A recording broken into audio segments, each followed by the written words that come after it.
didn't expect to go underground on March 6, 1970, but we did. We were building this force, and we were debating within ourselves, how much is this about building a clandestine organization? How much of this is about being able to carry out armed struggle, armed propaganda against the regime? And how much is it that we should create a terrorist cell within ourselves and actually terrorize the country?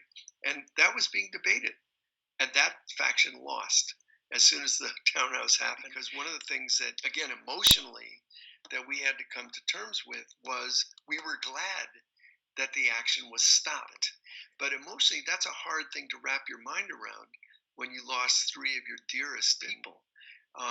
In my case, my girlfriend and my best friend, as well as a very decent and lovely guy, Ted Cole, had the action that they were planning to carry out been carried out, it would have been a catastrophe for the country, for us.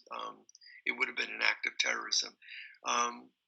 It was devastating. And then devastation upon devastation is coming to terms with the fact that you're glad it happened, in some weird, paradoxical way. That the war about what direction to take was raging in every one of our minds and every one of our hearts, certainly mine. I was not clear at all until the townhouse happened. I would say the clearest people who were saying terrorism is wrong were Bernardine Dohrn and Jeff Jones. They were the two people in the leadership who said, do not go this way. Do not go this direction. And they fought for it, and they lost.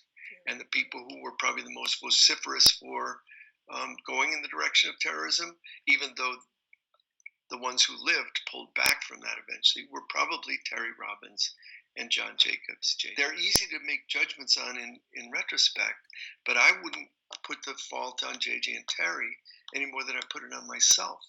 I think that we were trying to figure out, how do you stop the genocidal war that's eliminating 6,000 human beings every week with our high technology, sanitized bullshit in another country? The war about direction was in all of us.